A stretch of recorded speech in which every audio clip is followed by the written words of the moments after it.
비 내리는 어느 늦은 밤이었습니다. 장례식장 비상구 밖, 차가운 시멘트 바닥 위에 한 여자가 주저앉아 울고 있었습니다. 찢어진 상복에 맨발, 온몸이 빗물에 젖은 채였어요. 그날 그 여자는 어머니를 잃고 남편을 잃고 자기 이름마저 잃었습니다. 성지안 31살. 이것은 바로 그녀의 이야기입니다. 이야기는 몇 시간 전으로 거슬러 올라갑니다. 텅 빈 빈소였습니다. 국화향이 조용히 퍼지는 그 공간에 지안은 혼자 앉아 있었어요. 꽃집에서 배달 온 국화 화환 하나와 지안이 직접 마련한 작은 제단이 전부였습니다. 영정 사진 속 어머니의 얼굴을 깨끗한 손수건으로 닦으며 낮게 중얼거렸어요. 엄마, 조금만 기다려. 사람들 올 거야. 하지만 빈소는 쥐 죽은 듯 고요했고 들려오는 건 형광등이 지지직거리는 소리뿐이었습니다. 불과 3년 전이었습니다. 결혼식 날 하얀 턱시도를 입은 남편이 하객 수백 명 앞에서 지안의 두 손을 꼭 잡아주며 말했었죠. 당신 가족이 내 가족이야. 평생 지켜줄게. 눈물이 날 만큼 따뜻했던 그 손이 지금은 어디에도 없었습니다. 그때 그 말을 곧이곧대로 믿었던 자신이 한없이 어리석게 느껴졌어요. 빈소 문이 벌컥 열린 것은 그때였습니다. 들어온 사람은 남편이었는데 상복이 아니었어요. 골프웨어에 선글라스까지 걸치고 들어서더니 통화를 하면서 고개 한번 까딱하고는 크게 하품을 하며 의자에 털썩 앉았습니다. 아, 여기 언제 끝나? 약속 있는데. 조문객 몇 명이 눈살을 찌푸렸지만 남편은 아랑곳하지 않았어요. 지아는 그래도 남편이 왔다는 것만으로 한 줄기 안도가 들었습니다. 아무리 무심해도 남편이니까 곁에 있어 주겠지. 그 얄팍한 기대는 채 1분도 가지 못했어요. 지안이 고개를 숙인 채 여보, 제발 상복이라도라고 말을 꺼내려는 순간 빈소 밖에서 구두 소리가 또각또각 울렸습니다. 시어머니가 들어온 겁니다. 시어머니는 영정 사진 앞에 서더니 대뜸 바닥에 침을 뱉었습니다. 조문객들이 경악했어요. 시어머니는 얼굴 하나 안 변하고 소리쳤습니다. 재수 없는 기운 옮겠다. 내가 왜 여길 와야 되는 거야? 그러고는 피어오르는 향 연기를 손으로 있는 대로 내저으며 투덜거렸습니다. 망한 집구석에 비싼 향이 아깝다, 아까워. 그 소란이 채 가시기도 전이었습니다. 빈소문이 또다시 열리더니 험상궂은 사내 대여섯 명이 우르르 밀고 들어왔어요. 백 회장 돈 내놔. 빚 안 갚으면 가만 안 둔다. 고함과 함께 전단지가 지안의 머리 위로 쏟아졌습니다. 빨간 글씨가 박힌 종이들이 빈소 안을 눈보라처럼 뒤덮었어요. 나중에야 알게 된 일이지만 이 사채업자들은 전부 시댁에서 돈을 주고 매수한 가짜들이었습니다. 처음부터 지안을 벼랑 끝으로 몰아세우기 위해 짜고 침판이었던 거예요. 지안은 바닥에 무릎을 꿇고 두 손을 모았습니다. 제발요, 여기는 어머니 빈소입니다. 밖에서 얘기하면 안 될까요? 목소리가 떨렸습니다. 그 모습을 뻔히 지켜보던 남편이 낄낄 웃으며 한마디를 내뱉었어요. 돈 없으면 몸이라도 팔아서 갚아야지 뭘. 빈소에 남아있던 사람들의 얼굴이 하얗게 질렸습니다. 장례식장 직원이 소란을 듣고 급히 달려왔습니다. 손님, 빈소에서 이러시면 곤란합니다. 하지만 남편이 그 직원의 가슴팍을 밀치며 소리쳤어요. 우리 집안 일이니까 꺼져. 직원은 뒷걸음질 치며 물러났고 그 뒤로는 아무도 나서지 못했습니다. 시어머니는 거기서 그치지 않았습니다. 빈소에 차려져 있던 육개장 그릇을 번쩍 집어들더니 영정 사진 바로 아래에 내동댕이 쳤어요. 뜨거운 국물이 사방으로 튀고 그릇 깨지는 소리에 조문객들이 비명을 질렀습니다. 지안이 황급히 달려가 깨진 조각을 치우려고 손을 뻗는 순간 시어머니의 구두굽이 지안의 손등을 내리찍었습니다. 찍 하는 소리와 함께 살같이 갈라졌고 빨간 피가 하얀 바닥 위로 번졌어요. 시어머니가 내려다보며 말했습니다. 건드리지 마. 네가 뭔데? 남편은 그 옆에서 조이금함을 발로 걷어찼습니다. 함이 넘어지면서 안에 있던 10,000원짜리, 5,000원짜리 몇 장이 바닥에 흩어졌어요. 남편이 그걸 내려다보며 코웃음을 쳤습니다. 이걸로 껌값이나 하겠냐? 그 소란 속에서 지안의 친척들이 하나둘 빈소를 빠져나가기 시작했습니다. 빛 독촉이 자기들에게까지 올까봐 무서웠던 거예요. 고모는 눈도 마주치지 않고 떠났고 이모는 전화가 온 척하며 슬그머니 빠졌습니다. 대학 동기 하나만이 끝까지 남아 조용히 조의금 봉투를 건네려 했는데 가짜 사채업자가 그 봉투를 낚아채며 이것도 빚이야 라고 소리치자 그 친구마저 겁에 질린 얼굴로 돌아서고 말았습니다. 텅 빈 빈소에 남은 건 지안 혼자뿐이었습니다. 남편이 나가기 직전 슬그머니 다가와 지안의 귓가에 속삭였습니다. 아무도 듣지 못할 만큼 낮은 목소리로요. 장례비 결제 취소해 줄까? 그러면 내 엄마 시신 길바닥에 나 앉을 텐데. 어떻게 할래? 지안의 온몸이 돌처럼 굳었습니다. 남편과 시어머니가 떠나고 빈소에는 정막만 남았습니다. 지안은 홀로 부서진 빈소를 정리하기 시작했어요. 바닥에 흩어진 전단지를 한 장 한 장 주워 담고 넘어진 조이금함을 세우고 깨진 그릇 조각을 맨손으로 집어냈습니다. 육개장 국물을 걸레로 닦는데 짓밟혔던 손등에서 피가 배어나와 걸레가 분홍빛으로 물들었어요. 아팠지만 멈출 수가 없었습니다.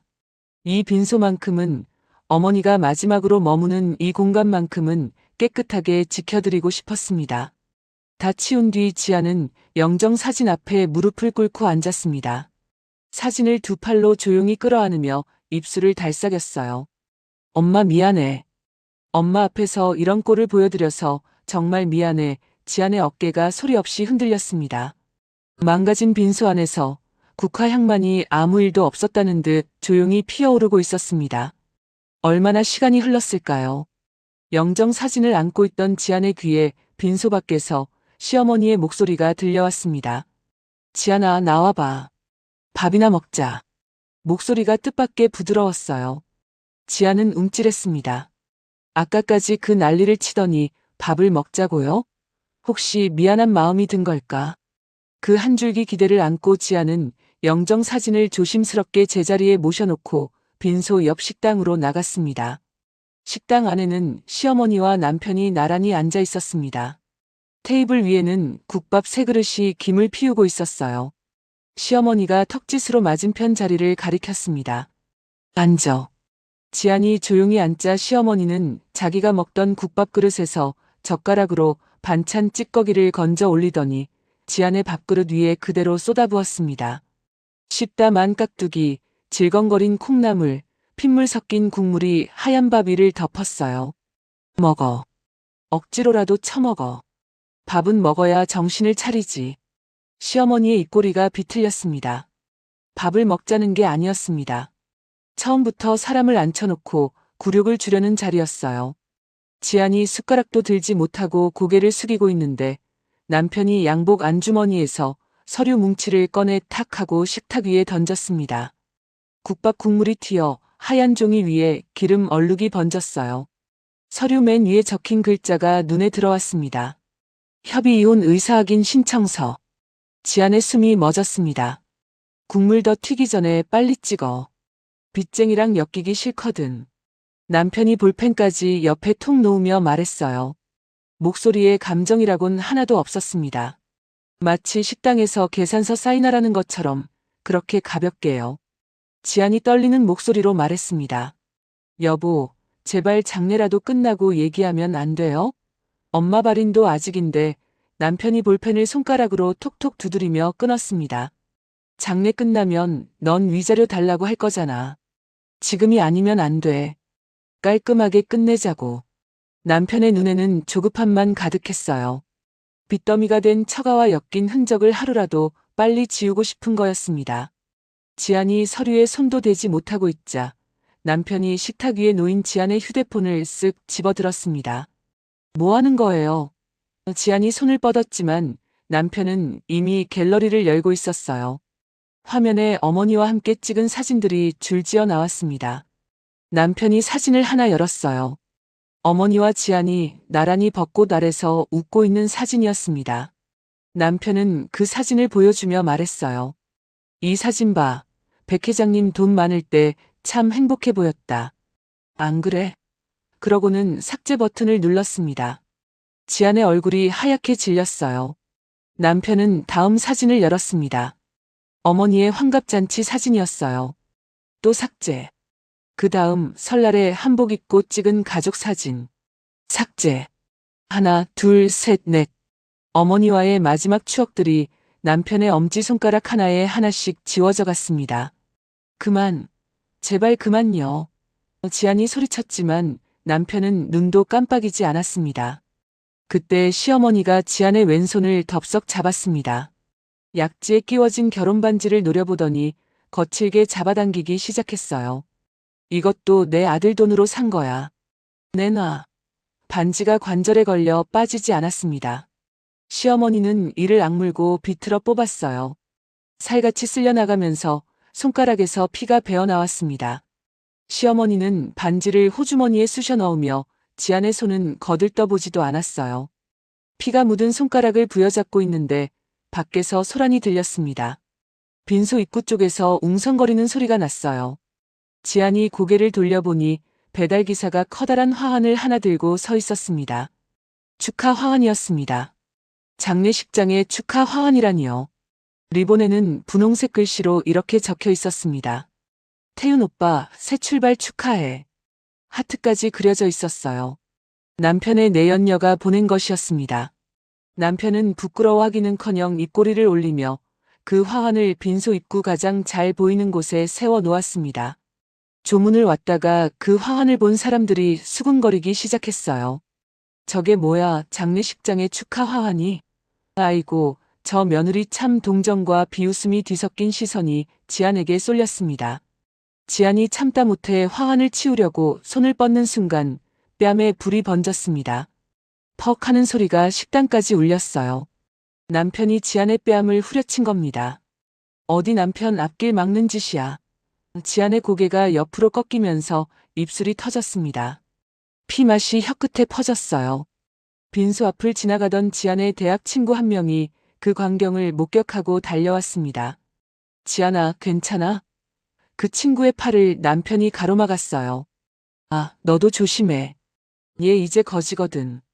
옆에 있으면 비 돕는다? 남편이 희죽 웃자 친구의 얼굴이 일그러졌고 결국 한마디도 못하고 발걸음을 돌려야 했습니다.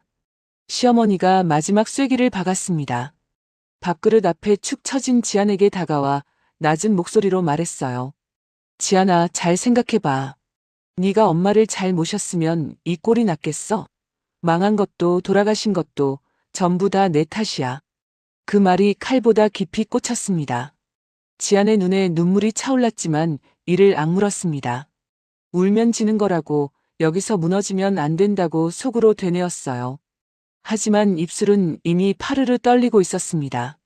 지안은 고개를 천천히 들어 식당벽 너머 빈소 쪽을 바라보았습니다. 열린 문틈 사이로 어머니의 영정 사진이 보였어요. 사진 속 어머니가 웃고 있었습니다. 그 미소를 본 순간 지안의 눈빛이 달라졌습니다. 축 처져 있던 어깨가 미세하게 펴졌어요. 더 이상 빌 수 있는 것은 없었습니다. 남은 건 이 자리를 빠져나가는 것뿐이었어요. 지안이 볼펜을 집어들었습니다. 서류 맨 끝, 서명란 위에 펜 끝을 올렸어요. 손이 바들바들 떨렸습니다. 성지안. 세 글자를 쓰는 동안 눈에서 떨어진 눈물방울이 잉크 위에 뚝 떨어져 서명이 번졌습니다. 지안의 이름이 눈물에 녹아 흐릿해져 갔어요. 남편이 마르기도 전에 그 서류를 낚아챘습니다. 서명이 찍혀 있는 걸 확인하고는 가볍게 접어 양복 주머니에 쑤셔 넣었어요. 그리고 자리에서 일어나며 한마디를 던졌습니다. 잘했어. 이제 남남이다. 단 한 번도 돌아보지 않았습니다. 식당 문이 닫히고 지안은 피 묻은 손가락으로 빈 식탁을 짚은 채 꼼짝도 하지 못했습니다.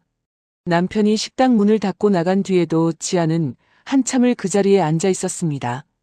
피 묻은 손가락으로 빈 식탁을 짚은 채 눈앞이 흐릿해질 때까지요. 그런데 숨을 가다듬고 겨우 일어서려는 순간 등 뒤에서 찰칵 하는 소리가 들렸습니다. 가위가 열리는 소리였어요. 시어머니가 언제 돌아왔는지 지안의 바로 뒤에 서 있었습니다. 한 손에 주방용 가위를 들고 있었어요. 커다란 은색 가위날이 형광등 빛에 번득였습니다. 지안이 뭐라고 말할 틈도 없었습니다. 시어머니가 지안의 왼팔에 두르고 있던 상주 완장을 움켜쥐더니 가위로 싹둑 잘라버렸어요. 한 번으로 끝나지 않았습니다. 찢어진 완장을 바닥에 내려놓고 가위날로 또다시 난도질했습니다. 검은 천이 서너 조각으로 갈라졌어요. 시어머니가 그 조각들을 한 움큼 쥐어 지안의 얼굴에 던졌습니다. 찢어진 천 조각이 지안의 이마와 볼에 부딪히고 바닥에 흩어졌어요. 상주는 무슨 상주야. 부정탄다, 부정타. 시어머니의 목소리가 빈속까지 쩌렁쩌렁 울렸습니다. 상주 완장이라는 게 뭡니까? 장례식장에서 상주가 팔에 두르는 그 검은 천 한 조각, 그것은 단순한 천이 아니었어요. 고인과 가장 가까운 사람이라는 표식이자 어머니의 마지막 길을 지키겠다는 자식의 약속이었습니다. 시어머니는 그걸 가위로 잘라버린 겁니다. 엄마 곁을 지킬 자격까지 빼앗은 거예요. 지안이 바닥에 주저앉아 흩어진 완장 조각을 주워 모으기 시작했습니다. 떨리는 손끝으로 하나, 둘 조각을 쓸어 담으며 낮게 중얼거렸어요. 이건 엄마한테 마지막으로 해드릴 수 있는 건데, 목소리가 갈라져서 거의 들리지 않았습니다. 하지만 시어머니는 그 모습을 코웃음치며 내려다볼 뿐이었어요. 그 옆에서 남편이 휴대폰을 꺼내 들었습니다. 식당을 나갔다가 소란을 듣고 다시 돌아온 거였어요. 남편은 바닥에 쪼그려 앉아 찢어진 완장 조각을 모으며 오열하는 지안의 모습에 카메라를 들이댔습니다. 동영상 촬영 버튼을 누르고 있었어요. 초점이 지안의 눈물 젖은 얼굴에 맞춰졌습니다. 찢어진 상복, 피 묻은 손가락, 부어오른 뺨까지 전부 화면에 담겼어요. 남편은 촬영을 마치자마자 지인 단체 채팅방에 영상을 올렸습니다. 제목은 이랬어요. 거지 상주 씨랑 크크 몇 초 지나지 않아 반응이 올라오기 시작했습니다. 웃음 이모티콘, 인생 실패 클래스, 저게 백 회장 딸이었다며. 남편은 그 화면을 지안의 눈앞에 들이밀었습니다. 봐, 다들 널 어떻게 보는지. 이게 지금 내 처지야. 지안의 눈동자가 화면 위 글자들을 훑었습니다. 한 글자 한 글자가 뺨을 때리는 것보다 아팠어요. 빈소 쪽에서 왁자지껄한 소리가 들려왔습니다. 시어머니를 따라온 시댁 식구 서너 명이 빈소에서 술판을 벌이고 있었어요. 누군가 맥주캔을 따는 소리가 났고 빈소 안에 놓인 하얀 헌화들을 발로 밟으며 자리를 넓히고 있었습니다. 국화꽃 줄기가 꺾이고 꽃잎이 바닥에 으깨졌어요. 시어머니가 큰 소리로 외쳤습니다. 고기 시켜. 삼겹살로 한 판 더. 향이 피어오르는 영정사진 바로 옆에서 삼겹살 냄새가 섞여들었습니다. 어머니가 마지막으로 머무는 신성한 자리를 회식장으로 만들어버린 겁니다. 지안이 비틀거리며 빈소로 뛰어들어갔습니다. 제발 여기서는 이러지 마세요. 제발요. 하지만 시댁 식구들은 들은 척도 하지 않았어요. 지안은 마지막 힘을 짜내어 영정사진 앞을 가로막았습니다. 이것만은 건드리지 마세요. 어머니의 영정사진. 이 세상에 남은 어머니의 마지막 얼굴. 그것만큼은 지켜야 했어요. 시어머니가 성큼 다가오더니 영정사진을 번쩍 집어들었습니다. 지안이 안 돼요. 라고 소리치며 매달렸지만 시어머니는 사진을 확 돌려 벽 쪽을 향하게 세워버렸습니다. 어머니의 웃는 얼굴이 사라지고 액자의 갈색 뒷면만 덩그러니 보였어요. 꼴도 보기 싫어. 그때 빈소문이 벌컥 열리며 한 남자가 뛰어들어왔습니다. 지안의 막내 삼촌이었어요. 소식을 듣고 부랴부랴 달려온 거였습니다. 이게 무슨 짓들이야. 장례식장에서 술판이냐. 삼촌이 고함을 쳤어요. 하지만 삼촌이 나서자마자 빈소 밖에서 기다리고 있던 건장한 사내 둘이 들어와 삼촌의 양팔을 붙잡았습니다. 남편이 고용한 용역들이었어요. 삼촌이 버둥거렸지만 역부족이었습니다. 끌려나가면서 삼촌이 목이 터져라 외쳤어요. 지안아, 삼촌이 꼭 다시 올게. 기다려. 하지만 빈소문이 닫히면서 그 목소리도 끊겼습니다. 이제 정말로 아무도 없었습니다. 지안의 편을 들어줄 사람이 이 세상에 단 한 명도 남지 않았어요. 지안은 만신창이가 된 채 빈소 구석으로 밀려났습니다. 벽에 등을 기대고 주저앉았어요. 찢어진 상복, 피 묻은 손, 부어오른 뺨, 반지가 빠진 텅 빈 약지. 온몸이 부서진 것 같았지만 소리 한 번 내지 못했습니다. 입을 꾹 다물고 온몸을 부들부들 떨며 소리 없는 비명을 삼켰어요. 눈물조차 마른 것 같았습니다. 남은 것은 이 한마디뿐이었습니다. 두고 보자. 반드시 갚아주겠어. 시댁 식구들은 고기를 실컷 뜯어먹고 맥주까지 비운 뒤에야 자리에서 일어났습니다. 남편이 넘어진 조이금 앞 옆에 굴러다니던 봉투 몇 개를 주워 양복 주머니에 쑤셔 넣었어요. 그것마저 가져가는 겁니다. 시어머니가 빈소를 한번 둘러보더니 남편의 등을 톡톡 쳤습니다. 볼일 다 봤으니 가자. 역 앞에 새로 생긴 고깃집 괜찮다던데. 시댁 식구들이 우르르 빈소를 빠져나갔어요. 웃음소리가 복도를 따라 멀어졌습니다. 빈소에 다시 정막이 내려앉았습니다. 짓밟힌 꽃잎, 깨진 그릇 조각, 술 냄새, 삼겹살 기름 자국 사이에 지안만 홀로 남았어요. 지안은 한참 동안 움직이지 못했습니다. 그러다 천천히 바닥에 흩어진 완장 조각들을 하나하나 다시 주워 모았습니다. 가위에 잘려 너덜너덜해진 검은 천 조각 서너 개. 지안은 그것을 상복 주머니 깊숙이 넣으며 입술을 달싹였어요. 이거 꼭 돌려줄게 기다려. 나직한 목소리였지만 그 안에 담긴 것은 슬픔이 아니었습니다. 처음으로 슬픔이 아닌 다른 무언가가 지안의 눈 속에서 깜빡였어요. 뒤집어진 영정사진, 짓밟힌 꽃, 사라진 조이금, 찢긴 완장. 그 모든 것을 하나도 빠짐없이 반드시 되돌려주겠다는 다짐이었습니다. 그 다짐을 가슴에 품은 채 지안은 천천히 몸을 일으켰습니다. 하지만 다짐만으로 당장의 현실이 바뀌지는 않았어요. 빈소 안은 전쟁터를 치른 것 같았습니다. 짓밟힌 국화꽃 위에 삼겹살 기름이 번들거렸고 뒤집어진 영정사진은 벽을 향한 채였습니다. 지안은 가장 먼저 어머니의 영정사진부터 바로 세웠어요. 떨리는 손으로 액자의 먼지를 털고 기울어진 각도를 바르게 잡았습니다. 사진 속 어머니가 다시 지안을 바라보았어요. 엄마, 나 여기 있어. 아직 여기 있어요. 밤이 깊어졌습니다. 장례식장의 다른 빈소들은 하나둘 불이 꺼지고 복도에 오가는 발소리도 사라졌어요. 지안은 찢어진 상복을 주머니에 있던 옷핀 2개로 간신히 여몄습니다. 시어머니의 구두 굽에 밟힌 손등은 퍼렇게 부어올랐고 반지가 빠진 약지에서는 마른 피가 굳어 있었어요.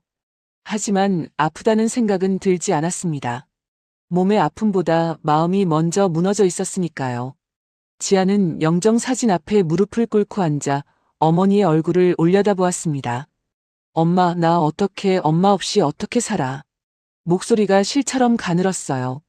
세상에서 가장 든든했던 사람, 무슨 일이 있어도 괜찮아, 엄마가 있잖아 라고 말해주던 사람이 이제 사진 속에만 있었습니다. 문득 아주 오래전 기억이 떠올랐어요. 지안이 초등학교 때였습니다. 학교에서 아이들에게 따돌림을 당하고 울면서 집에 돌아왔는데 어머니가 현관문 앞에 쪼그려 앉아 기다리고 있었어요. 지안을 꼭 안아주면서 이렇게 말했었죠. 우리 지안이는 엄마보다 강한 아이야. 오늘은 울어도 돼. 근데 내일은 고개 들고 걸어가는 거야. 그때 어머니의 손이 참 따뜻했었는데 지금 이 빈소에는 그 따뜻함이 없었습니다. 그때 휴대폰이 울렸습니다. 남편에게서 온 문자였어요. 이미 짐 다 뺐으니까 우리 집 얼씬도 하지 마. 현관 비번도 바꿨어. 지안의 손가락이 멈추었습니다. 짐을 뺐다니 그러면 옷도 살림도 아무것도 없다는 뜻이었어요. 문자를 읽고 있는데 또 한 통이 울렸습니다. 이번에는 시어머니였어요. 내 짐은 쓰레기통에 버렸으니까 알아서 주워가.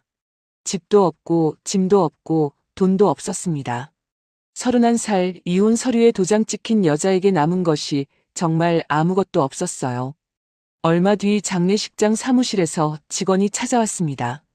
검은색 바인더를 들고 있었어요. 성지아님, 말씀드리기 죄송합니다만 장례 잔금이 아직 미입금 상태입니다. 내일 아침까지 입금이 안 되면 발인 절차를 진행할 수가 없습니다. 직원은 미안한 표정을 지었지만 할 말은 해야 한다는 듯 단호했어요. 지안이 떨리는 손으로 휴대폰 뱅킹을 열었습니다. 잔액이 화면에 떴어요. 30만 4,200원. 그게 전부였습니다. 장례 잔금은 250만 원. 30배가 넘게 모자랐어요. 지아는 연락할 수 있는 사람을 떠올렸습니다. 대학 동기, 직장 선배, 대학원 동문. 하나씩 전화를 걸었어요. 첫 번째, 신호가 가다가 끊겼습니다. 두 번째, 전화를 받지 않았어요. 세 번째도 네 번째도. 통화 연결음만 허공에 울릴 뿐 아무도 받지 않았습니다. 남편이 단톡방에 올린 거지 상주 실황 영상이 이미 퍼질 대로 퍼진 거예요. 예전에 언니 동생 하며 다정하게 지내던 사람들이 전화벨 소리를 보고도 외면하고 있었습니다. 12번째 전화까지 걸었지만 결과는 같았어요. 아무도, 단 한 사람도 지안의 전화를 받아주지 않았습니다. 지안은 휴대폰을 무릎 위에 내려놓았습니다. 화면에는 통화 기록만 빨간색으로 줄줄이 찍혀 있었어요. 가슴이 터질 것 같았습니다. 숨이 막히고 명치 아래가 쥐어짜듯 아팠어요. 빈소의 국화향이 갑자기 목을 조이는 것 같아 견딜 수가 없었습니다. 지아는 비틀거리며 일어나 장례식장 비상구 쪽으로 걸어갔어요. 무거운 철문을 밀자 차가운 바람이 확 밀려들었습니다. 밖에는 비가 쏟아지고 있었습니다. 언제부터 내린 건지 빗줄기가 굵고 거칠었어요. 하늘에서 물을 퍼붓는 것 같았습니다. 지아는 우산도 없이 그 빗속으로 한 걸음, 두 걸음 나갔습니다. 차가운 빗물이 머리를 때리고 어깨를 적시고 온몸을 휘감았어요. 상복이 금세 물을 먹어 무거워졌습니다. 지아는 그 자리에 주저앉았어요. 차가운 시멘트 바닥 위에 맨다리가 닿았고 빗물이 고인 웅덩이 위에 무릎이 잠겼습니다. 그리고 울었습니다. 소리를 죽이지 않았어요. 장례식장 안에서는 참아내지 못했던 소리가 터져 나왔습니다. 짐승 같은 울음이었습니다. 목이 찢어질 것 같은 통곡이 빗소리에 섞여 밤하늘로 올라갔어요. 엄마를 잃은 슬픔, 남편에게 버림받은 치욕, 세상에 혼자 남겨진 공포. 그 모든 것이 한꺼번에 터졌습니다. 울다가 고개를 숙이는데 젖은 상복 주머니에서 무언가 흘러나왔어요. 빗물에 밀려나온 찢어진 완장 조각이었습니다. 검은 천 조각이 빗물에 떠서 발밑으로 흘러갔어요. 지안이 황급히 손을 뻗어 그것을 움켜쥐었습니다. 젖은 천이 손바닥에 달라붙었어요. 주먹을 꽉 쥐었습니다. 이것만큼은 놓칠 수 없었어요. 그때였습니다. 빗소리 사이로 낮은 엔진 소리가 들려왔어요. 고개를 들 힘도 남지 않았던 지안의 귀에 점점 가까워지는 타이어 소리가 스며들었습니다. 물보라를 일으키며 커다란 검은 세단 한 대가 장례식장 뒤편으로 미끄러져 들어왔어요. 세단이 멈추자 문이 열리고 검은 양복을 입은 사내들이 우르르 내렸습니다. 10명은 되어 보였어요. 경호원들이었습니다. 그들이 일사불란하게 지안의 주위를 에워쌌어요. 지안은 빗물에 흐려진 눈으로 올려다보았습니다. 보이는 건 검은 구두와 검은 바짓단뿐이었어요. 그런데 그 위로 커다란 우산이 펼쳐졌습니다. 머리 위로 쏟아지던 빗줄기가 갑자기 멈추었어요. 우산 하나가 지안의 머리 위를 가리고 있었습니다. 세단의 뒷문이 천천히 열렸어요. 누군가의 구두 소리가 또각, 또각 젖은 바닥을 밟으며 다가왔습니다. 지안은 고개를 들 수 없었어요. 기력이 남아있지 않았습니다. 하지만 바람결에 실려온 향기 하나가 코끝을 스쳤습니다. 이 향기, 이건 평생 맡아온 한 번도 잊은 적 없는 세상에서 단 한 사람만 쓰는 향수 냄새였어요. 지안의 입술이 바들바들 떨렸습니다. 불가능한 이름이 목구멍을 타고 올라왔어요. 이 향기, 엄마. 고개를 드는 순간이었습니다. 고개를 든 지안의 눈에 빗물 너머로 한 사람의 윤곽이 들어왔습니다. 흐릿한 시야가 초점을 맞추는데 몇 초가 걸렸어요. 검은 정장의 고든 자세, 단정하게 올린 머리, 그리고 아까 바람에 실려온 그 향수 냄새. 틀림이 없었습니다. 영정 사진 속에 있어야 할 사람이 두 발로 땅을 딛고 지안 앞에 서 있었어요. 어머니, 백설의 회장이었습니다. 지안의 입이 벌어졌지만 소리가 나오지 않았습니다. 눈을 비볐어요. 비에 젖은 손등으로 한 번, 두 번. 눈을 떠도 같은 사람이 서 있었습니다. 다리에서 힘이 풀렸어요. 일어서려고 했지만 무릎이 접혔습니다. 시야가 흔들리고 어둠이 밀려왔어요. 환영이구나. 내가 너무 울어서 엄마 환영을 보는 거구나. 지안의 몸이 앞으로 기울었습니다. 쓰러지기 직전 따뜻한 두 팔이 지안을 받아 안았어요. 지안아. 귀에 닿은 목소리가 따뜻했습니다. 환영의 목소리치고는 너무 또렷했어요. 심장 소리가 느껴졌습니다. 체온이 전해졌어요. 살아있는 사람의 온기였습니다. 고생했다, 우리 딸. 이제 내 눈물 뺀 놈들 피눈물 쏟게 해주마. 지안이 어머니의 품에 안긴 채 고개를 들었습니다. 이렇게 가까이서 보니 정말이었어요. 주름 하나, 점 하나, 눈빛 하나까지 전부 어머니였습니다. 살아계신 거였어요. 그 순간 지안의 안에서 무언가가 터졌습니다. 엄마. 지안이 어머니의 옷깃을 움켜쥐며 소리쳤어요. 하지만 그 소리에는 기쁨만 담긴 게 아니었습니다. 왜 나한테 이런 짓을 한 거야? 엄마가 죽은 줄 알고 내가 얼마나. 울음과 분노가 뒤섞여 말이 끊겼습니다. 주먹으로 어머니의 가슴을 쳤어요.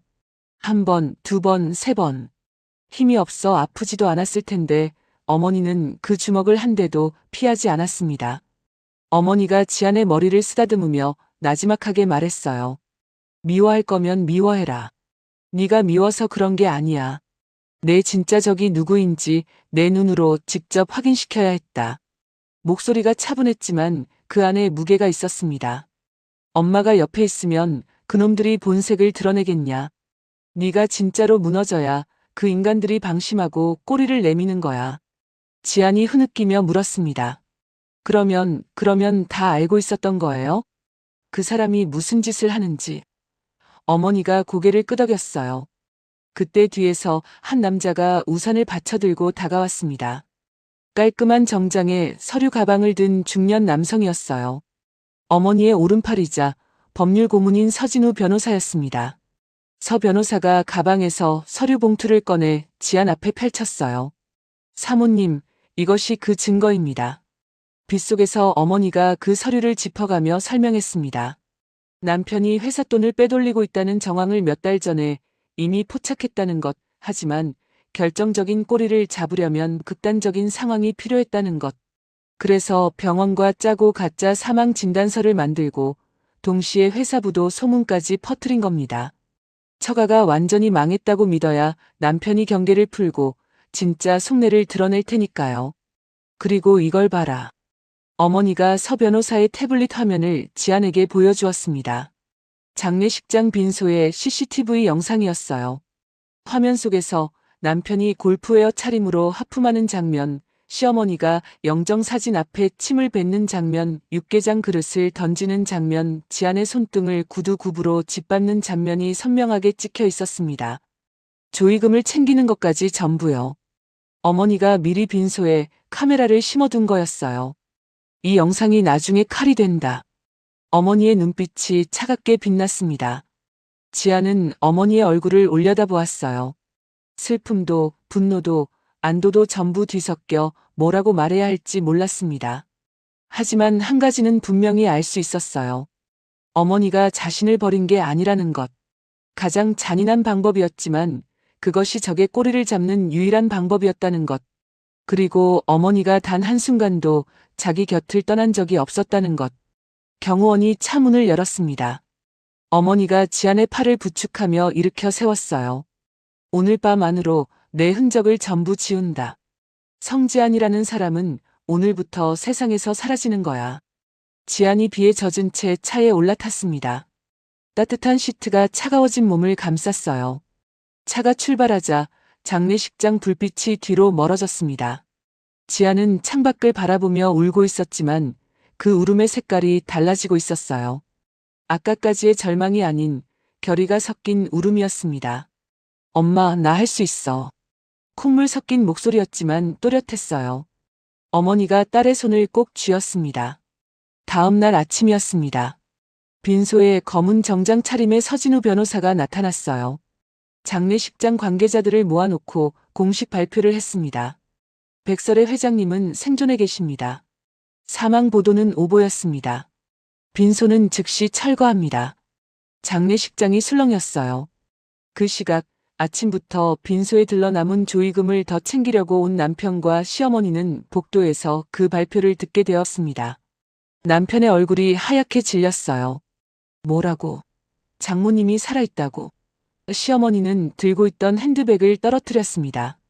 서 변호사가 두 사람에게 차갑게 말했어요. 관계자 외에는 즉시 퇴장해 주십시오. 남편이 소리쳤습니다. 잠깐, 그러면 이혼은? 재산 분할은 어떻게 되는 거야? 하지만 아무도 대답해 주지 않았어요. 경호원들이 앞을 막아섰고 남편과 시어머니는 장례식장 밖으로 밀려났습니다.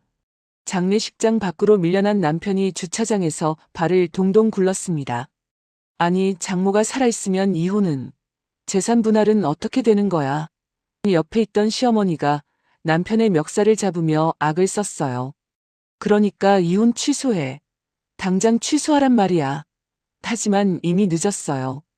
어젯밤 남편이 조급하게 접수한 이혼 서류는 이미 처리가 진행되고 있었고 그것은 되돌릴 수 없는 강을 건넌 것이었습니다.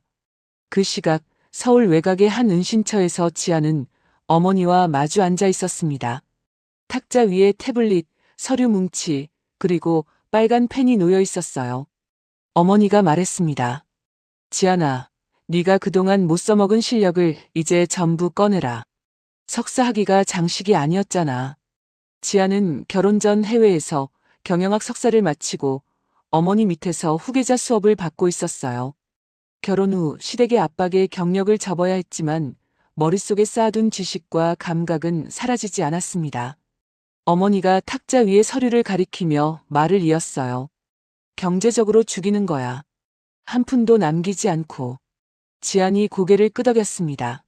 눈가에 아직 눈물 자국이 남아 있었지만 눈빛은 빈소의 그 여자와 완전히 달라져 있었어요. 한편 남편은 자기 사무실에서 미친 듯이 서랍을 뒤지고 있었습니다. 장모가 살아있다는 공포, 이미 접수해버린 이혼 서류에 대한 후회, 그리고 빼돌린 회사 돈이 들통날 수도 있다는 불안. 세 가지가 한꺼번에 밀려오자 머리를 쥐어뜯으며 사무실 바닥에 주저앉았어요. 온 세상이 무너지는 것만 같았지만 이것은 시작에 불과했습니다. 그로부터 넉 달이 흘렀습니다. 성지안이라는 이름은 세상에서 완전히 사라졌어요. 주민등록 열람을 해도 인터넷을 뒤져도 어디에서도 성지안이라는 사람의 흔적을 찾을 수 없었습니다.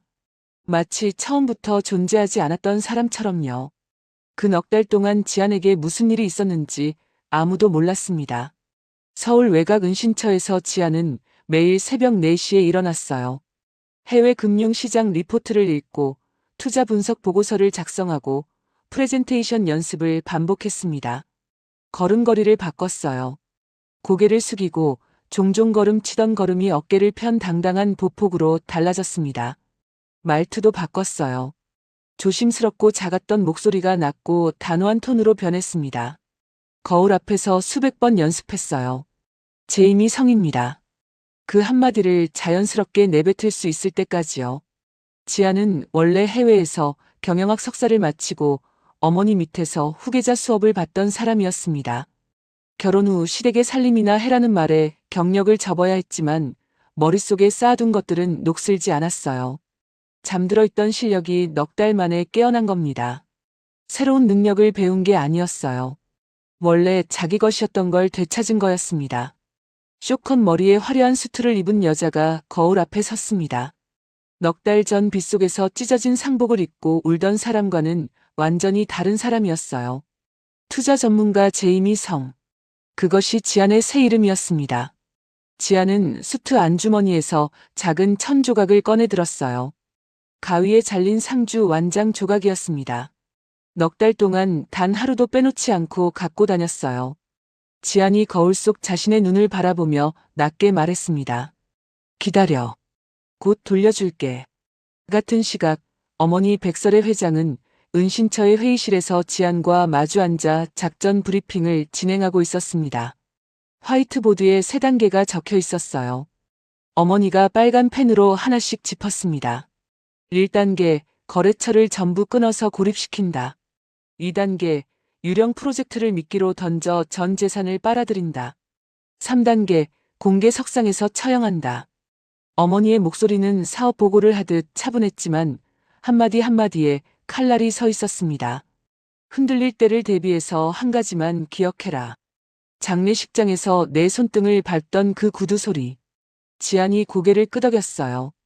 어머니가 모든 자금 운용 권한을 지안에게 넘겼습니다. 6천억 규모의 자산이 지안의 손에 들어온 거예요. 그리고 작전의 1단계가 조용히 시작되었습니다.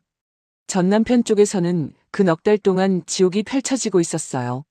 장모가 살아있다는 사실에 패닉에 빠진 전 남편은 이혼을 취소하려고 온갖 수를 썼지만 이미 법적 절차가 끝난 뒤였습니다.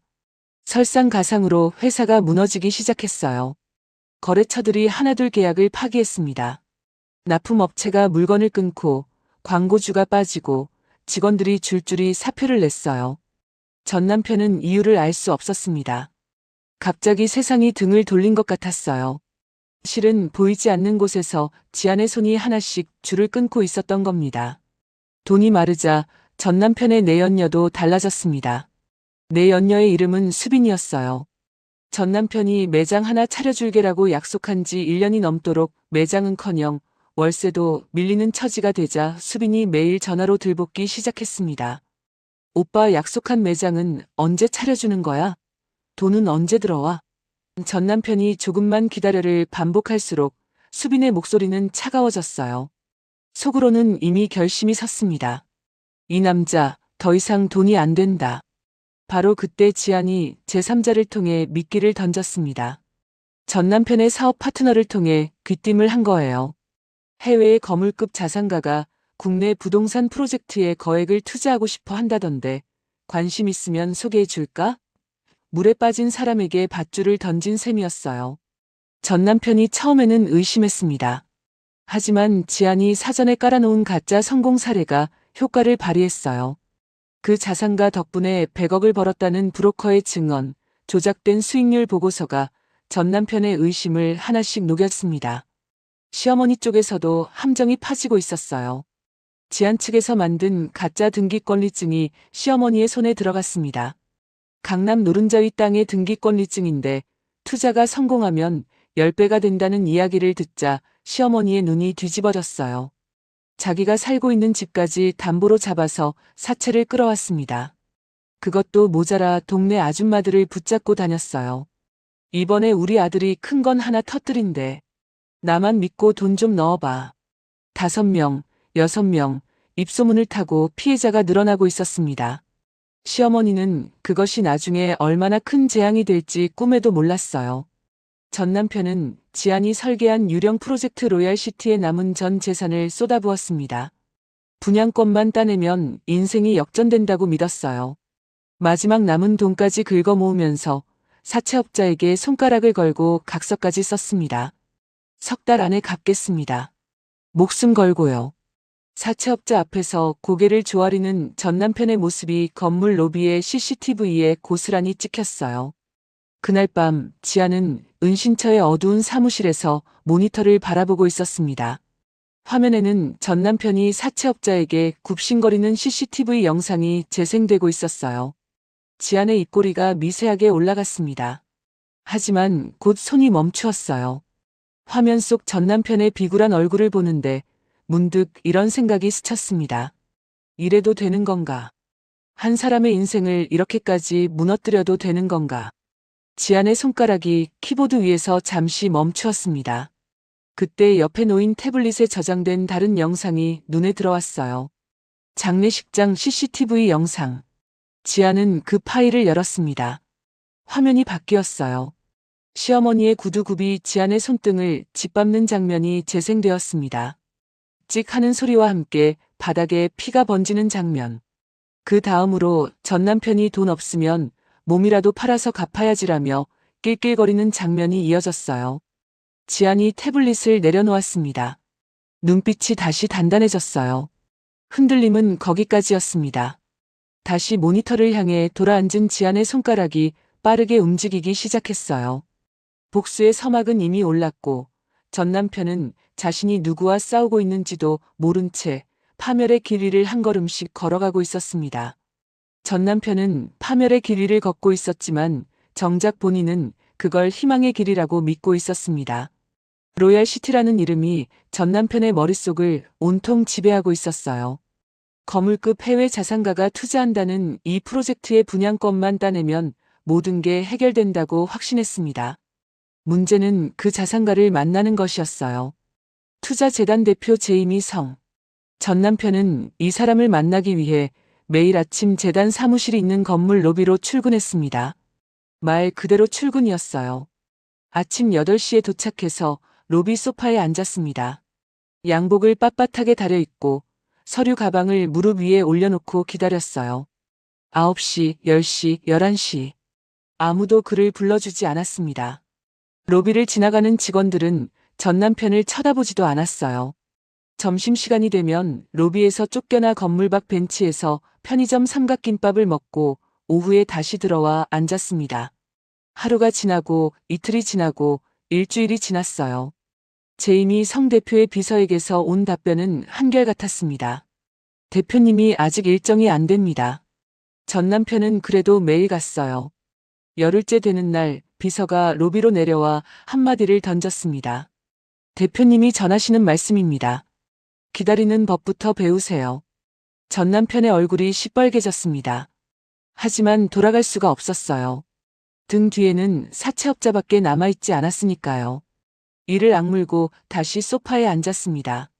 로비에서 꼼짝 못하고 앉아있던 그 시각, 23층 유리병 너머에서 지안이 커피를 마시고 있었습니다.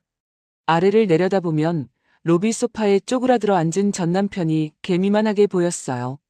지안은 커피 잔을 천천히 내려놓으며 그 모습을 지켜보았습니다.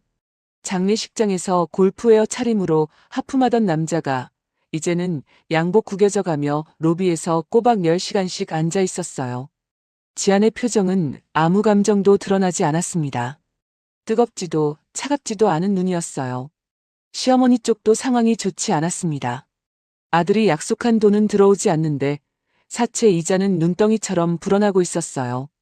시어머니가 백화점 명품관에 갔다가 카드가 한도 초과로 결제 거절되어 계산대 앞에서 망신을 당했습니다. 점원 앞에서 이게 말이 되냐, 다시 찍어봐. 라고 소리를 질렀지만 카드는 3번 다 튕겼어요. 뒤에 줄을 선 사람들이 수군거리자 시어머니는 얼굴이 벌개진 채 물건을 내려놓고 나와야 했습니다. 그날 저녁 시어머니와 전 남편이 전화로 크게 싸웠어요. 시어머니가 먼저 불을 질렀습니다. 너 때문이야. 네가 이혼만 안 했으면 백 회장 딸한테 매달려서라도 어떻게 해봤을 거 아냐. 전 남편이 받아쳤어요. 엄마가 그 꼴을 만들어 놓고 나한테 뒤집어 씌우는 거야? 장례식장에서 가위질은 누가 했는데. 시어머니가 뭐라고 하고 소리치자 전 남편도 엄마 말이야. 라며 맞받아쳤습니다. 전화기 너머로 모자가 서로의 목을 조르듯 으르렁거렸어요. 한때 힘을 합쳐 지안을 짓밟았던 두 사람이 이제 서로를 물어뜯기 시작한 겁니다. 한편 지안은 전 남편의 내연녀 수빈 쪽에도 손을 뻗고 있었습니다. 수빈은 전 남편에게 이용만 당하다 버림받을 처지에 놓여 있었어요. 약속받은 매장은 흔적도 없고 월세도 석 달째 밀렸습니다. 그 틈을 파고든 것은 지안 측의 서진우 변호사였어요. 수빈이 자주 가는 카페에서 자연스럽게 옆자리에 앉아 말을 걸었습니다. 혹시 강태훈 씨 아시죠? 수빈이 경계하자 서 변호사가 명함을 내밀며 조용히 말했어요. 태훈 씨한테 이용만 당하신 거 저희도 알고 있습니다. 증거만 주시면 새 출발을 보장해 드리겠습니다. 수빈의 눈이 흔들렸어요. 분한 마음이 있었거든요. 나를 사랑한 게 아니라 처음부터 이용만 했다는 걸 수빈도 알고 있었습니다. 며칠을 고민하다 결국 수빈이 손을 잡았어요. 그때부터 수빈은 이중 역할을 시작했습니다. 전 남편에게는 예전처럼 굴면서 뒤로는 오빠, 이번에 대출 더 받아. 크게 헤어지라며 더 깊은 구렁텅이로 밀어 넣었어요. 그런데 위기가 한 번 찾아왔습니다. 전 남편이 갑자기 제이미 성이라는 인물의 신원을 의심하기 시작한 거예요. 아무리 찾아봐도 이 사람 국내 활동 이력이 안 나와. 뭔가 이상해. 전 남편이 사설 탐정까지 고용했습니다. 보고를 받은 지안의 손에 식은땀이 맺혔어요. 하지만 이 상황까지 대비해 두고 있었습니다. 미리 심어놓은 해외 투자 이력, 가짜 경력 데이터, 영국 금융회사의 재직 증명서까지. 탐정이 조사한 결과는 완벽했어요. 신원 깨끗합니다. 영국 런던에서 사모펀드를 운영한 이력이 확인됩니다. 전 남편이 탐정의 보고서를 읽고는 고개를 끄덕였습니다. 이 사람 완벽한에 간신히 넘긴 고비였어요. 지아는 사무실에서 의자 등받이에 기대며 가슴을 쓸어내렸습니다. 위기를 넘기자 전 남편의 집착은 더 깊어졌어요. 로얄시티 분양권만 따내면 인생이 역전된다는 믿음이 머릿속을 꽉 채웠습니다. 남은 돈을 전부 긁어모은 것도 모자라 유일하게 남은 친구에게까지 매달렸어요. 내 인생을 걸고 보증 서달라. 제발. 친구가 난색을 보이자 무릎까지 꿇었습니다. 결국 그 친구의 돈까지 끌어왔어요. 이제 전 남편의 주변에는 단 한 사람의 우군도 남아있지 않았습니다. 그날 저녁 전 남편의 휴대폰에 문자 한 통이 도착했습니다. 제이미 성 대표님이 드디어 강태훈 대표님을 뵐 시간이 되셨답니다. 내일 오후 2시 로얄호텔 연회장. 전 남편의 두 손이 부르르 떨렸어요. 환호성을 지를 뻔했지만 참았습니다. 대신 거울 앞에 서서 양복 매무새를 고치며 속삭였어요. 이제 내가 강남 주인이다. 같은 시각 시어머니는 동네 아줌마 넷을 집에 불러 모아놓고 신이 나서 떠들고 있었습니다. 우리 아들이 내일 큰 계약 하나 터뜨려. 내 말 믿고 돈 넣은 사람들 곧 대박 나는 거야. 아줌마들이 기대에 찬 눈으로 시어머니를 바라보았어요. 그 웃음이 내일이면 어떻게 바뀔지 아무도 몰랐습니다. 그리고 그 밤 지아는 서진우 변호사와 함께 검찰청에 있었습니다. 전 남편이 회사 돈을 횡령한 증거, 사기 투자를 유도한 정황, 서류를 조작한 기록, 수빈이 몰래 촬영한 영상까지 포함된 묵직한 서류 봉투가 검사의 책상 위에 놓였어요. 모든 것을 마친 지아는 은신처로 돌아와 내일을 위해 준비된 수트를 꺼냈습니다. 행거에 걸린 감색 수트와 키리를 바라보며 나지막하게 말했어요. 내일이면 끝이야, 엄마. 밖에는 고요한 밤이 내려앉아 있었고 결전의 아침은 이미 다가오고 있었습니다. 결전의 아침이 밝았습니다. 로얄호텔 그랜드 연회장은 오후 2시 행사를 앞두고 분주하게 움직이고 있었어요. 입구에는 대형 배너가 걸렸습니다. 로얄시티 프리미엄 투자 조인식. 금색 글씨가 샹들리에 불빛에 반짝였어요. 연회장 안에는 기자들, 업계 인사들, 투자자들이 모여 웅성거리고 있었습니다.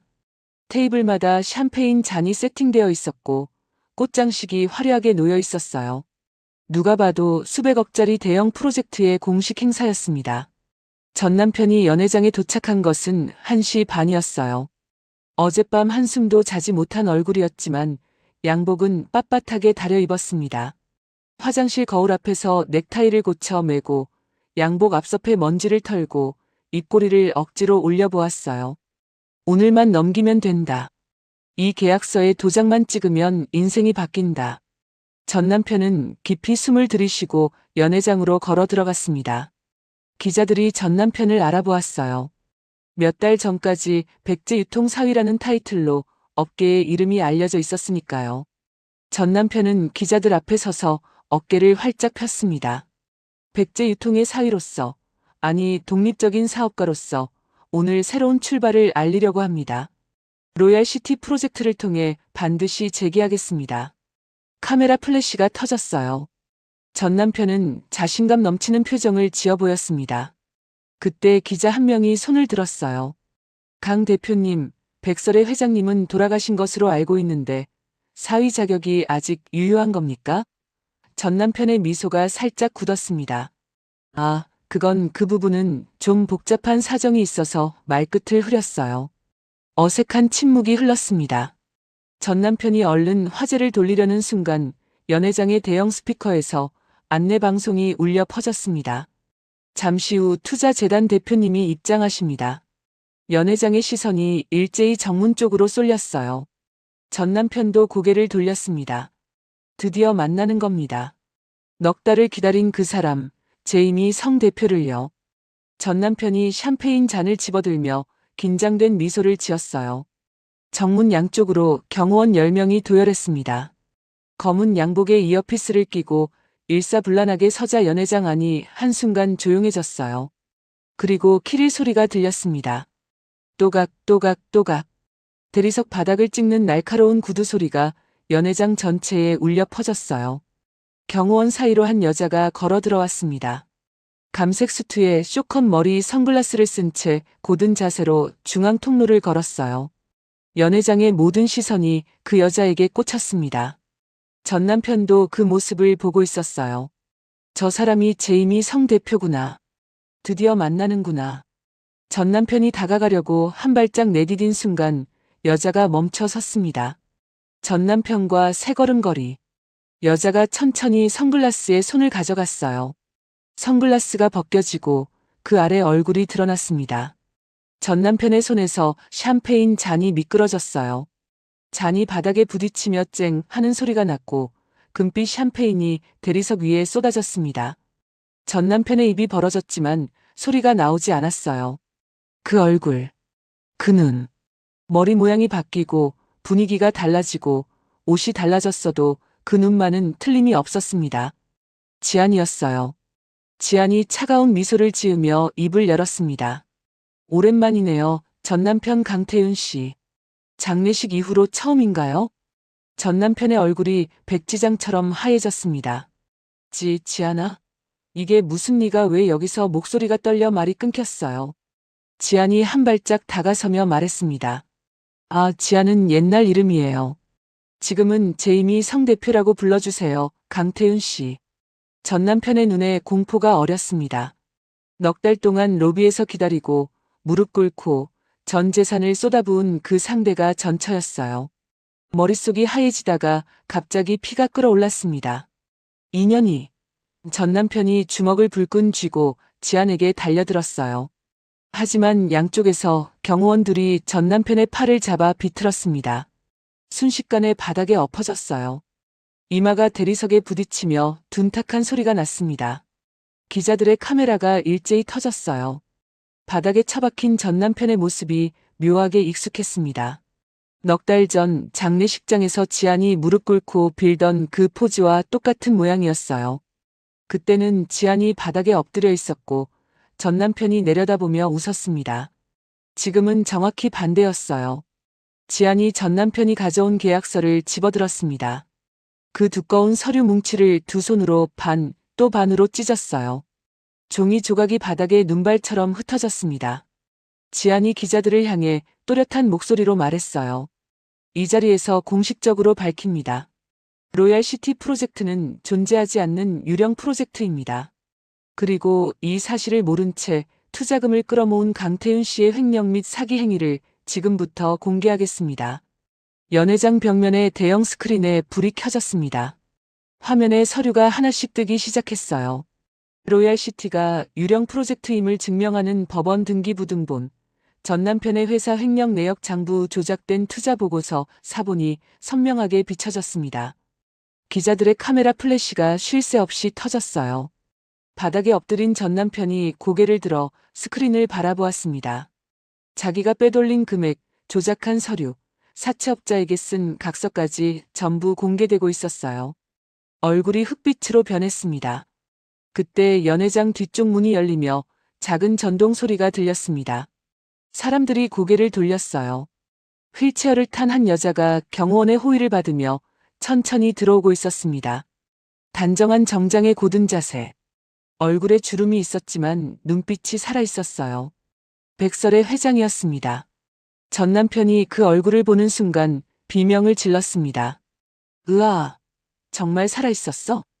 동물적인 공포가 터져나온 거예요. 죽은 줄 알았던 장모가 살아서 눈앞에 나타난 겁니다. 전 남편의 눈이 풀렸어요.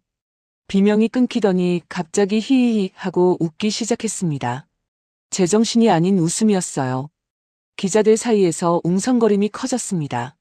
백설의 회장이 휠체어를 전 남편 앞에 멈추고 내려다보았습니다. 내가 진짜 죽었으면 네 세상이었겠지? 안타깝게도 나 아직 건재하다. 차분하지만 한 글자 한 글자에 무게가 실린 목소리였어요. 전 남편의 웃음이 멈추었습니다. 입이 벌어진 채 아무 소리도 나오지 않았어요. 지안이 연회장 중앙에 마이크를 잡았습니다. 연회장이 조용해졌어요. 수백 명의 시선이 지안에게 모였습니다. 지안의 목소리가 스피커를 통해 울려 퍼졌습니다. 오늘 이 자리는 투자 조인식이 아닙니다. 이 자리는 강태윤 씨의 법적 사형 선고 날입니다. 연회장이 얼어붙었어요. 카메라 셔터 소리만이 기관총처럼 연달아 터지고 있었습니다. 법적 사형 선고. 지안의 그 한마디가 연회장의 공기를 얼어붙게 만들었습니다. 수백 명의 시선이 지안에게 고정된 채 숨소리조차 들리지 않았어요. 바닥에 엎드려 있던 전 남편이 경호원의 소나기에서 겨우 몸을 일으켰습니다. 양복에 샴페인이 흥건했고 이마에는 바닥에 부딪힌 자국이 붉게 올라와 있었어요. 지안이 연단 위 테이블로 걸어갔습니다. 테이블 위에 명패가 하나 놓여 있었어요. 앞면에는 제이미 성 대표라고 적혀 있었습니다. 지안이 그 명패를 집어 천천히 뒤집었어요. 뒷면에 다른 이름이 새겨져 있었습니다. 대표이사 성지안. 지안이 그 명패를 전 남편이 볼 수 있도록 높이 들어 보였어요. 잘 보이시죠? 제이미 성이 아니라 성지안. 당신이 장례식장에서 버린 그 성지안이에요, 강태윤 씨. 전 남편의 다리가 풀렸습니다. 서 있을 수가 없었어요. 하지만 지안은 멈추지 않았습니다. 그리고 한 가지 더 알려드릴 게 있어요. 지안이 서진우 변호사에게 고개를 끄덕이자 변호사가 서류 한 뭉치를 열었어요. 현재 강태윤 씨가 대표로 있는 회사의 지분 51%를 저희 측에서 확보했습니다. 연회장이 다시 술렁였어요. 전 남편이 라고 더듬었지만 지안은 기다려주지 않았습니다.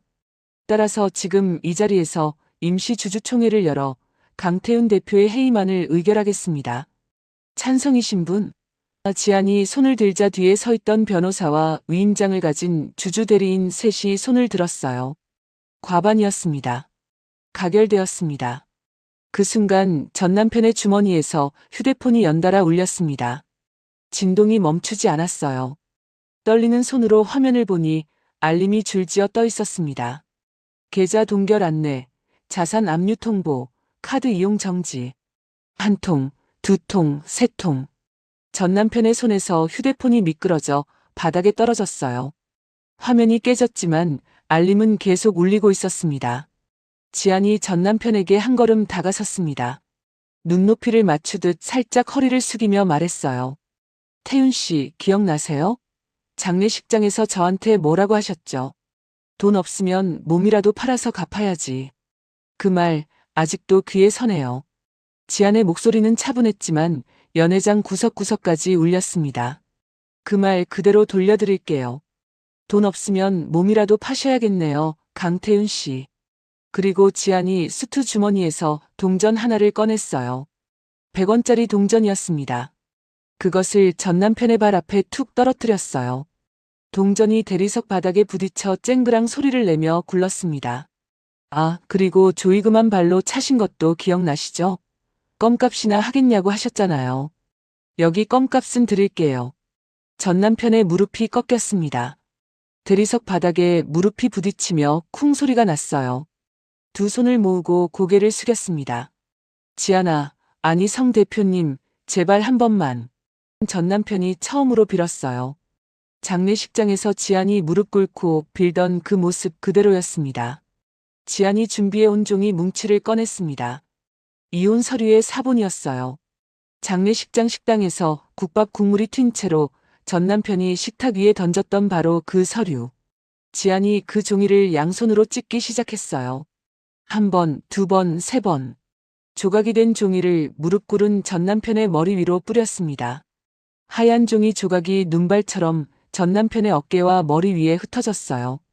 장례식장에서 전단지 뿌리시던 거 재밌으셨죠? 저도 해보니까 꽤 재밌네요. 기자들의 카메라가 쉴 새 없이 터졌습니다. 그때 연회장 밖에서 소란이 일었어요. 거친 고함 소리와 함께 험상궂은 사내 대여섯 명이 연회장 안으로 밀고 들어왔습니다. 진짜 사채업자들이었어요. 강태윤, 여기 있었냐? 돈 내놔. 사채업자들이 바닥에 주저앉은 전 남편의 양팔을 붙잡고 질질 끌기 시작했습니다. 전 남편이 발버둥 쳤지만 힘으로는 상대가 안 되었어요. 같은 시각 시어머니에게도 전화가 걸려오고 있었습니다. 집에서 TV를 보고 있던 시어머니의 휴대폰이 울렸어요. 받자마자 다급한 목소리가 쏟아졌습니다. 미숙 씨, 지금 뉴스 안 봐요? 아들이 사기꾼이래. 시어머니가 허둥지둥 TV 채널을 돌리는데 또 한 통이 왔어요. 이번에는 부동산 중개사였습니다. 오 여사님, 담보로 잡히신 집이 압류 절차 들어갔습니다. 시어머니의 무릎이 풀렸어요. 뭐라고? 내 집이 날아갔다고. 그 자리에 주저앉았습니다. 그리고 현관 밖에서 초인종이 미친 듯이 울렸어요. 문을 열자 동네 아줌마 넷이 시뻘건 얼굴로 서 있었습니다. 미숙 씨, 내 돈 내놔. 대박 난다며. 내 노후 자금 어떡하라고. 시어머니가 퍼뜩 문을 닫으려 했지만 아줌마들이 먼저 발을 들여놓았어요. 다시 연회장. 대형 스크린에 새로운 영상이 재생되기 시작했습니다. 화면에 수빈의 얼굴이 떴어요. 전 남편의 내연녀였던 바로 그 여자. 수빈이 카메라를 똑바로 보며 말하고 있었습니다. 강태윤이 직접 서류를 조작하는 걸 제가 다 촬영했습니다. 제 휴대폰에 영상이 남아있어요. 그리고 수빈이 촬영한 영상이 이어졌습니다. 전 남편이 사무실에서 장부를 고치는 모습, 가짜 투자 보고서를 인쇄하는 모습이 선명하게 찍혀 있었어요. 전 남편이 스크린을 올려다보며 소리쳤습니다. 수빈아, 너까지. 하지만 스크린 속 수빈은 대답해줄 리가 없었죠. 지안이 다시 마이크를 잡았습니다. 연회장이 조용해졌어요. 지안의 입에서 마지막 한마디가 나왔습니다. 이혼해줘서 정말 고마워요, 강태윤 씨.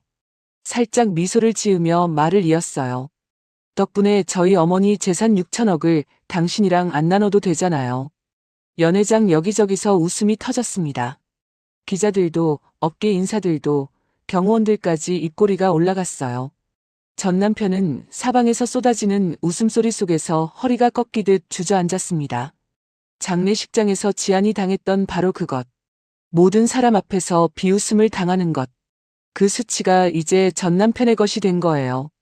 연회장 뒤쪽 문이 열렸습니다. 검찰 수사관 넷이 걸어 들어왔어요. 한 명이 전 남편에게 다가가 수갑을 내밀었습니다. 강태윤 씨, 횡령 및 배임 혐의로 긴급 체포합니다. 수사관이 전 남편의 두 손목에 수갑을 채웠어요. 찰칵 하는 금속 소리가 연회장에 울렸습니다. 전 남편이 고개를 떨구고 수사관에게 이끌려 나갔어요. 연회장 밖까지 카메라 플래시가 따라붙었습니다. 지아는 전 남편이 끌려나가는 뒷모습을 지켜보았습니다. 양복에 샴페인이 젖고 이마에 멍이 들고 수갑이 찬 그 뒷모습을요. 통쾌해야 할 순간이었습니다. 넉 달을 준비하고 밤잠을 설치며 기다려온 바로 이 순간. 그런데 이상하게도 가슴이 후련하지만은 않았어요. 어딘가 텅 빈 느낌이 밀려왔습니다. 통쾌함 뒤에 허무함이 한꺼풀 깔려 있었어요. 어머니가 휠체어를 타고 다가와 지안의 손을 잡았습니다. 다 끝났다, 지안아. 어머니의 손이 따뜻했어요. 지안이 어머니를 내려다보며 작게 고개를 끄덕였습니다. 입꼬리는 미소를 짓고 있었지만 눈가에 얇은 물기가 맺혀 있었어요. 끝났다는 것이 홀가분하면서도 이 모든 일이 시작되지 않았더라면 하는 생각이 스쳐 지나갔습니다. 하지만 그것은 아주 짧은 순간이었어요. 지아는 눈가의 물기를 손등으로 닦고 어깨를 폈습니다. 아직 마지막 할 일이 하나 남아 있었으니까요. 마지막 할 일. 그것은 거창한 게 아니었습니다. 아주 작은 천 조각 하나를 돌려주는 일이었어요. 연회장의 소란이 가라앉고 며칠이 지났습니다. 전 남편의 체포 소식은 뉴스에 대서특필되었고 로얄시티 사기 사건은 연일 화제가 되었어요. 세상이 떠들썩한 동안 지아는 조용히 자기 자리를 정리하고 있었습니다. 제이미 성이라는 이름을 내려놓고 성지안이라는 본래 이름으로 어머니의 회사 백제 유통에 정식 복귀했어요. 대표이사 성지안. 회사 로비 안내 데스크 뒤편에 그 이름이 새로 걸렸습니다. 그날 아침 지안이 출근길에 회사 로비로 들어서는데 입구 앞이 소란스러웠어요. 경비원 둘이 누군가를 막아서고 있었습니다. 바닥에 주저앉은 여자가 울부짖고 있었어요. 시어머니였습니다.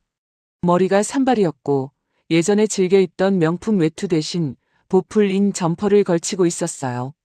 담보로 잡힌 집이 압류당하고 동네 아줌마들에게 사기꾼이라고 손가락질을 받고 갈 곳이 없어진 거였습니다.